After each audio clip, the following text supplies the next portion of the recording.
All right, it's about that time. Time for another edition of Sniper Sports. We're live from the 808 where we shoot you straight. This is Joey, and with me as always is Steven. What's up? We're coming to you on this first day of August 2019. And thinking that's the 1st of August. You know what that means. Football. Football is right around the corner. And we got our first game tomorrow, the Hall of Fame game. Will be tomorrow. I think that's being played Broncos and Falcons, if I'm not mistaken. I think so. But anyways, it's just nice. It's just really nice to see preseason football. I mean, I don't know about you, Steven, but for me, preseason football is like, you know, the smell of fresh cut grass, Sunday morning and your mom's making biscuits. I just get the same kind of nostalgia, the same kind of feeling when the football season starts.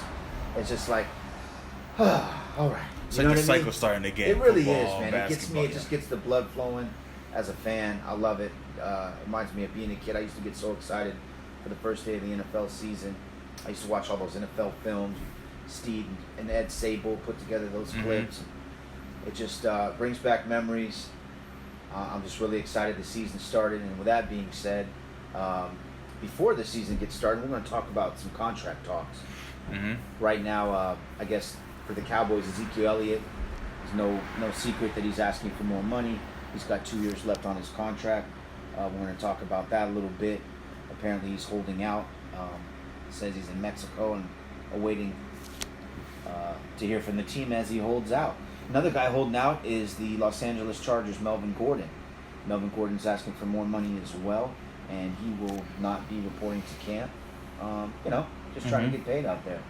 Somebody who did get paid is one Michael Thomas today. I don't know if you saw that. She did. He got paid.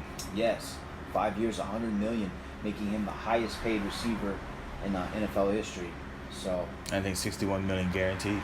61 guaranteed. Good for him, man. So, yeah. I always like to see players get their money. That's dynamite. But wow, let's just start talking with that a little bit. What do you think of Michael Thomas? Do you think when you think of him now? I see the numbers he's put up every season. They're impressive. So thus I get the contract. But just the eyeball test. I mean, and just what do you think? Do you consider him, top 3-4 wide receivers? Is he worthy of that kind of cheddar? I mean, that's a lot of cheddar. The Saints could maybe use something, in other positions. What are your thoughts on that? But I think for me, what I always view with New Orleans and the wide receivers is their great system receivers. And what I mean by that is when you look at past receivers for New Orleans, Colston, I'm sure he was a big receiver, big target. But after he left New Orleans, you haven't heard anything really from him. Brandon Cooks, another hype one, but now that he's left, he went to New England, had a pretty decent season there, went to the Rams, okay. Yeah. He's not up to par with what what he was in New Orleans. You could even go back to Jimmy Graham. Yep. Jimmy You're Graham making a good point. Fell off since he left the Saints. A lot of these guys are in New Orleans, and they have a great quarterback like Drew Brees, and they're making him look good. So for me to see them kind of put this money in him, I'm happy he got his money. And that was my question. And maybe he'll be more prosperous. Maybe he's the best thing for them, and that's why they paid him the money. Yeah. But I don't know if he would have got that money, and I don't know if he would be that productive if he went anyplace else. I agree. So that's my whole problem with New Orleans and me hearing him hold out and him getting the money. I'm happy for him as a player, I feel you. I know what you're saying. But in a sense of ownership for the New Orleans, I think they really just took care of him. Maybe he's been in the system for so long, and this is them taking care of him. So it's more of a product of the system and the fact that you have Drew Brees throwing you the football. That's what I was kind of getting at or alluding to. And taking nothing away from Michael Thomas, he's a very good receiver. I just think, when I think of like the top receivers in the NFL, I don't know, maybe I'm overlooking them. I don't want to offend you guys, New Orleans fans, but I kind of tend to do think this is somewhat of a product of the system, and of course, all-time future Hall of Famer Drew Brees. Exactly. So, that's my thought on them. But 61 guaranteed, good for him. Exactly. Moving on, as you were talking about with Zeke. Yeah. What are your thoughts on him? Even Melvin Gordon, just bring them both up, talk both about them or whatever. But yeah, no doubt. With Zeke, and I'm glad we waited on this, or not necessarily waited, but we had a chance to hear Jerry Jones come out and pretty much give a statement on this. and he essentially said, look, the last thing we need is to be going into, training camp every day talking about holdout and contracts. I don't want to do that. This team has a real chance to win the Super Bowl this year. That's my main goal, is to win the Super Bowl. He did say Ezekiel Elliott, although he's a leading NFL rusher, we don't necessarily need a rushing leader to win a Super Bowl. We need a team that's together, and I get that. Here's what I have a problem with. And let's see what Zeke's asking for. Zeke is 2 years out from his contract, wants a new contract, wants to get paid such. I'm not in a position to tell anybody, I'm all for players getting their money. I'm not in that position to say if someone's underpaid or overpaid. I think these NFL players have a much better perspective of what, they're deserved. They're up close and right up against it. You know what I mean? Mm-hmm. I don't like it on both sides, Steven. I don't like it on both sides because there's a lack of respect from both sides, and it shouldn't be that way. I think if you work for an organization or an employer and you're a real productive employee and you're a star for that corporation, there's got to be a level of respect. But oftentimes egos gets involved. I'm important. No, I'm more important. Oh, this is my team. Well, I'm I'm cooking all the food, scoring all the touchdowns, etc. And that's what we have here. So I'm really disappointed. I want to say in both sides, but I would like to see Jerry Jones just come out and say, look, I'm not getting the contract talks and all this, but my goal is to win the Super Bowl, and Zeke is our guy. We're going to take care of Zeke. We're going to do, what's necessary to make sure everybody's happy on this, because, we're happy when he's playing well and Cowboys are winning. I would have liked my owner to come out and say something like that, but I think this is more about ego and power and control, and he couldn't say that. So he essentially said, hey, we don't need a number one rusher here to win the Super Bowl. And I just think Zeke, with to be fair on both sides, was Zeke getting into a little trouble. Nothing huge, but nothing that you want, just bonehead stuff, right? Nothing you want your top running back, if you're going to pay him top money, to be representing your franchise with, getting in these little domestic, not really domestic, but these just minor disputes that could be totally avoided. So I think it's bad timing by Zeke to ask for more money. He's 2 years out on his contract, not to mention all the off the field stuff that's beginning to be a thorn in the side there. You saw what they did with Beckham; they got rid of him. So yeah, that's what I think about it. I think it's bad timing with Zeke. Although I wish Jerry Jones would just, hey, if I'm your guy and I'm working for you and I'm producing, let me know. Don't tell the media, well, you're essentially not as important as you think you are. That's essentially what he said. That would rub me wrong. So those are my thoughts on that situation. My perspective of this is, I think it's wrong timing for Zeke. When you look at last year, the first 8 games when they were there, when Zeke was there, they weren't really productive. You didn't see them really make a big change or a big stride forward until they got Amari. You know what I mean? I'm not trying to say one is bigger than the other. I think you got a very good receiver, deep threat, someone that can catch the ball. It made him. You couldn't put everyone inside the box to stop Zeke. And what I think Jerry Jones is trying to say was like, look here, we have a good quarterback. We have an amazing receiver. We don't really need a leading rushing quarterback. We can put a decent running back in there. And we can still make a big shot for the Super Bowl. And so I think with Zeke, he just should have. I understand what he wants, and I respect it. It would have put more pressure on him to come back and be like, look how good I am. You know what I'm saying? Like, you do need me. We went to the Super Bowl, or we came close, or we did win a Super Bowl. God forbid, I hope they don't. But you know what I'm saying? Sure. You need him. I think right now he's putting all these chips into a basket to say, like, you're gonna break before I am. You know what I'm saying? Yeah. You're not gonna be as successful without me. Right. Then you're gonna be. We'll see who needs who. Exactly. And for me, if Jerry Jones comes out and they just put an average running back in there, but they have that success, they win a division or they're winning games without him, I think he's gonna look foolish.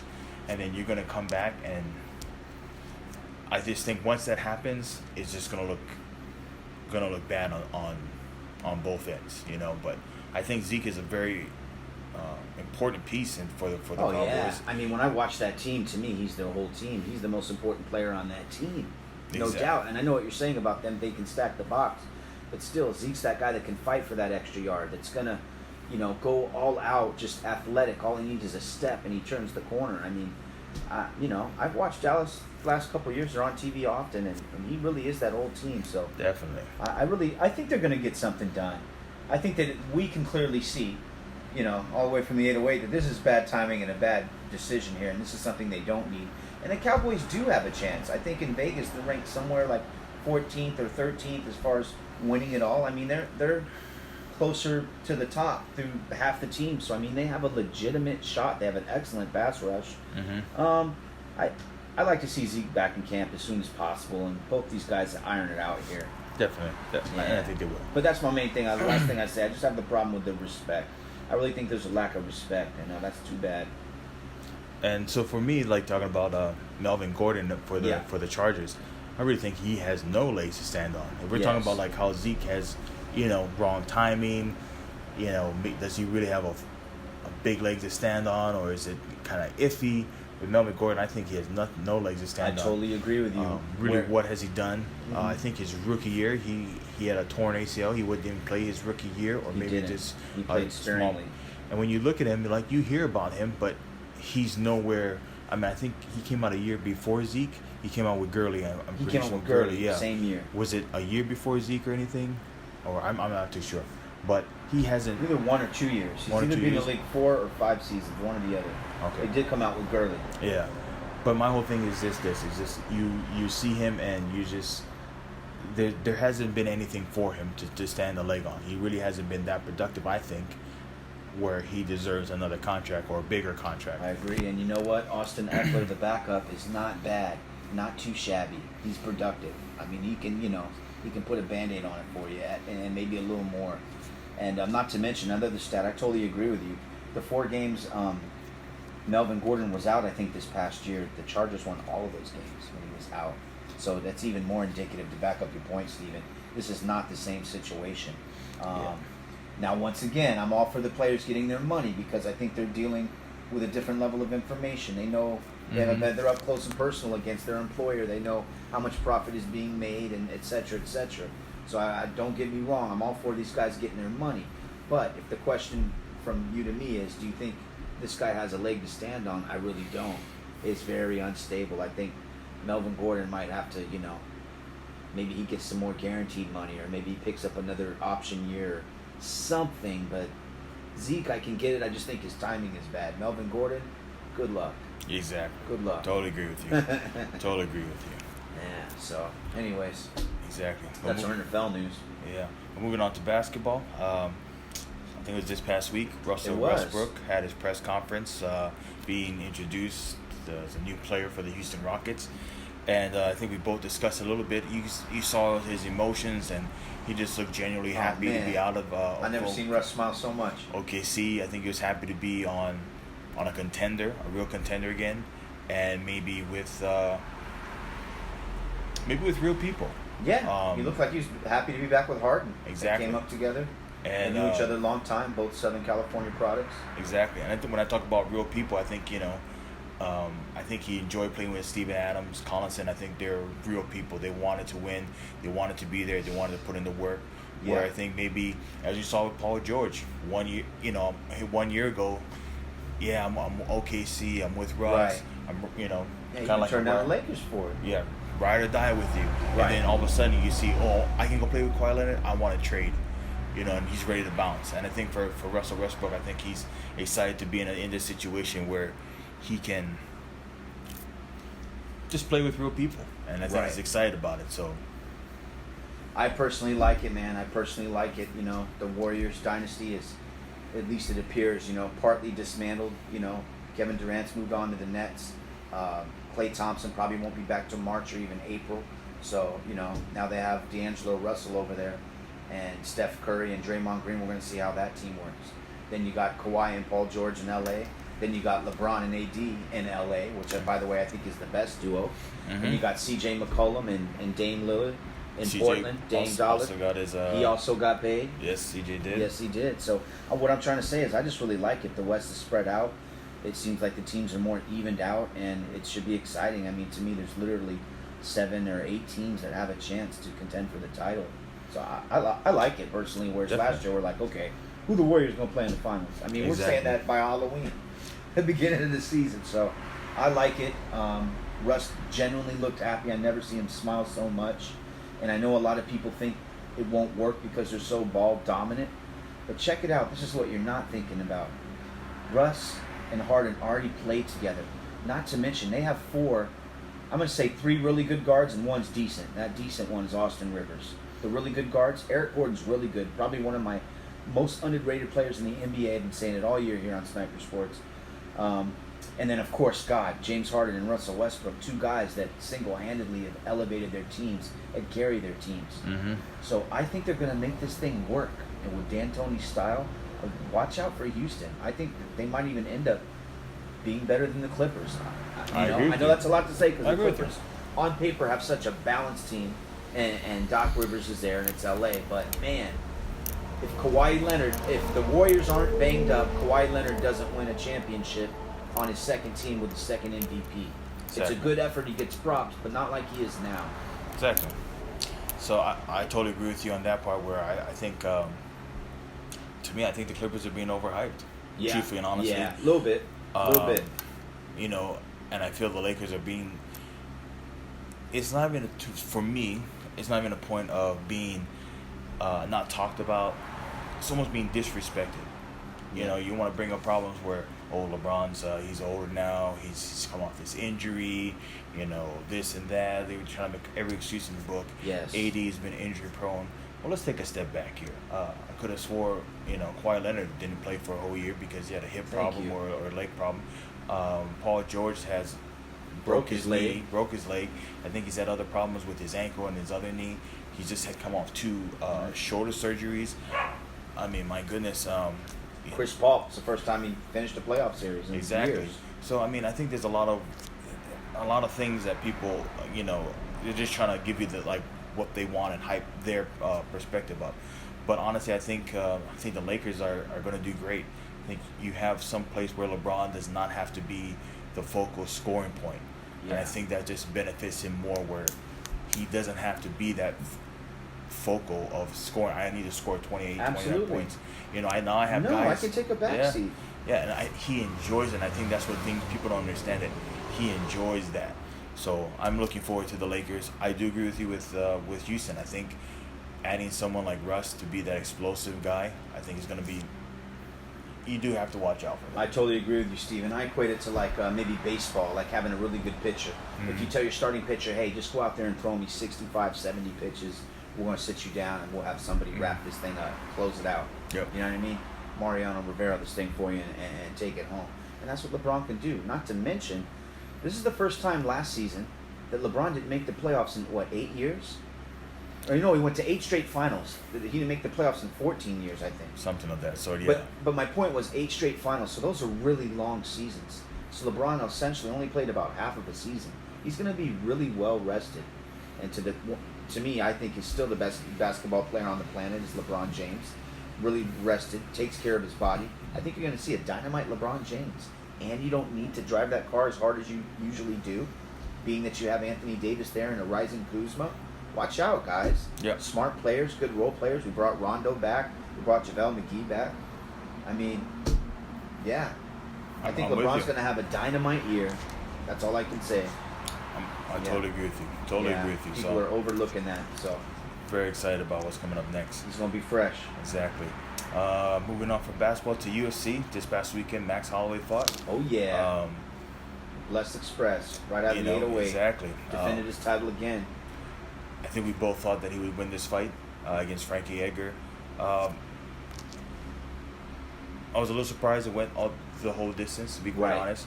I thought Max would have maybe tried to finish it maybe 3rd round. Right. But after the fight, he kind of said that he wanted to show his cardio, his stamina, like he could hang all those 5 rounds. I really don't see the point of that. But I'm happy he got the win. What do you think of the fight, Joe? And where do you think he moves on from this? Is anyone else in the? Is it featherweight? Featherweight division featherweight, for 145. For him to fight, or do you think he needs to move on? I know we discussed a little bit of this earlier, but in a sense of his division and where he's at. I don't know. I mean, he embarrassed Brian Ortega. I'm just thinking of the division right now. He's cleaned it out pretty much. Brian Ortega, he embarrassed. Jose Aldo fought him twice, beat him. Frankie Edgar. I'm just reading the guys that are ranked 2, 3, and 4 in his division. No, Rodriguez, he's not on his level yet. Jeremy Stevens loses too much. No, there's really nobody for Max to fight in featherweight. I think he's kind of cleared it out. A big money fight for Max might be in lightweight. But gosh, that's just really jumping up for him. And we've already talked about as good as Max Holloway is, I question his power. That's probably why this fight went the distance. Look, Frankie Edgar, he's a little older, although he's a reputable fighter, an ex-champion. But just the size difference, just the size. Frankie really had nothing for him. It's a bad matchup. Max puts the glove on you better than anybody in the UFC. So I'm not surprised that he won this fight. I just don't see who Max fights next. And being that he has that lack of power, Steven, I really don't see him moving up to lightweight and being too successful there. I know, this is our guy here. I'm not trying to badmouth the local champ, but I'm just giving my honest opinion. He's kind of cleared out that featherweight division. I'm not sure who he's going to fight. And because of the lack of power, I think it would not be in his best interest to move up weight classes. So we'll just have to see. But I'm glad he got another W and another win. He's representing Hawaii well, and hey, he's a champ. So he's the guy. But moving on to UFC 241, that's what I'm looking forward to on the 17th of August. We got a really good card there. We got the rematch between DC, the heavyweight champ, Daniel Cormier, and the former heavyweight champ, Stipe. And we know what happened in the first fight. It was a knockout.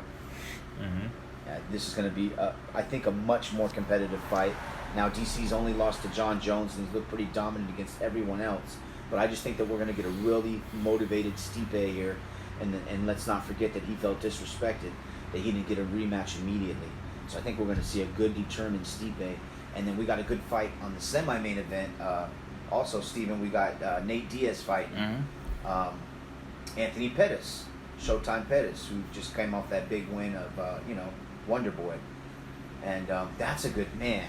What do you think about that fight? I think that's a dynamite matchup as well. I think it's a great fight. I think this is a good card. I love Pettis and I love Diaz. The thing with me with Diaz is he's just on the verge of crazy. Yeah. What I mean by that is he loves to fight. He has that mentality. I'm not going to give up. You either have to knock him out or you need to choke him out or kill him. I'm not trying to. You can't break this guy. Yeah, he's not gonna. You can't just put him in a little chokehold and he's gonna tap out some of these other fighters. You have to go. You have to go hard for him, and it's gonna be interesting to see if Pettis can do it. He comes out with these interesting moves that catches people off guard, and I think maybe that's the only way that he has a chance to beat Nate, and I don't think he really does do it. Moving on with the Stipe fight against DC. We're talking about this before, and how maybe it might be close. Yeah. Just a gut feeling I have. I don't think it's going to be that close. And what I mean by that is Stipe hasn't fought in a year. I know he's going to come back hungry. He feels disrespected. But I think if he had fought 1 or 2 fights in that time and just dominated his opponents, made his claim, this is why you should put me in a rematch with DC, I think it would have just been more beneficial for him, and I think it would have helped him out. When we're talking about DC, I know John Jones is the only one who's able to beat him.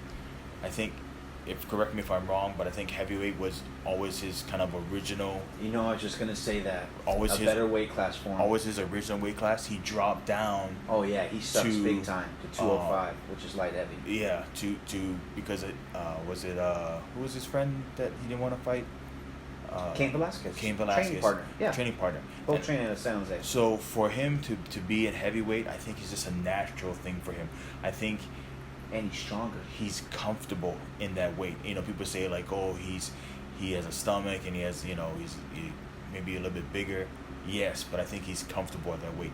That's the weight I think he normally trains at, to cut that much weight down. I think. And look, everybody's not built like Anthony Joshua. Different strokes for different folks. Exactly. So I think it's just more comfortable for him. I agree. He knows how to fight at this weight. And he's stronger. Exactly, as you were saying.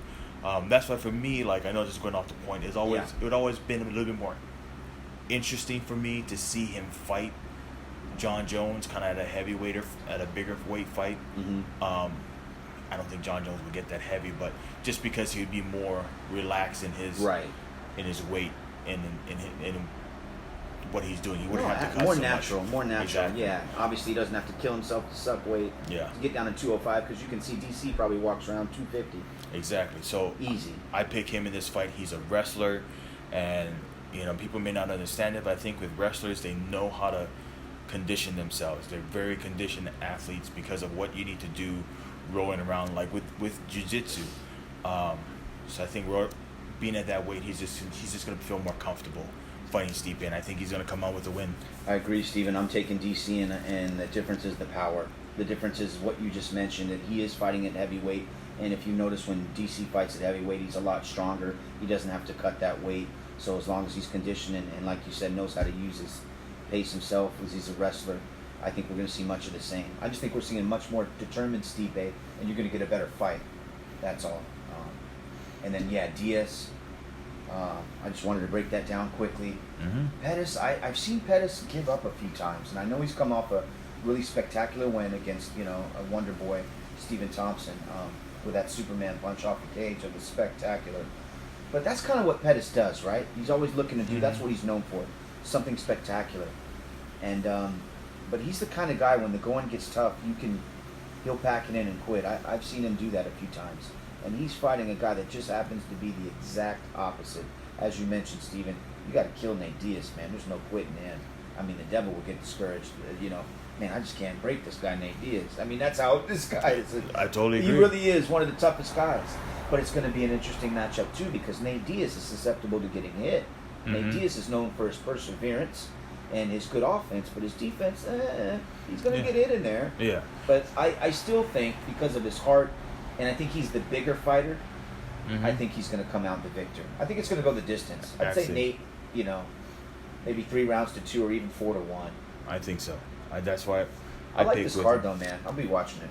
I'm excited for these cards. I'm liking the cards better with the UFC has been providing. It's always 1 or 2, maybe 3 fights. I'm like, wow, this is actually good fights. Where I think at a point in time, like towards the end of 2017, 2018, there's like just more, this is the main event, this is the fight. Yeah. Where now it's like, okay, maybe now we have at least 2 or 3 fights you want to see. So I would buy it now. Me because too. Whereas before, I'm just going to wait to watch it on YouTube if it's... Exactly. I'm not going to pay like $40 or something for watch one fight. I mean, sorry, man. I got to see a nice card. Give me something. You got all these weight divisions, all these fighters. And I do. And I think mixing in with some of the women, the lightweights, and the way they're promoting it, I love it. Totally love it. Me too, man. Good time right now in the fight game in both UFC and boxing, in my opinion. Definitely.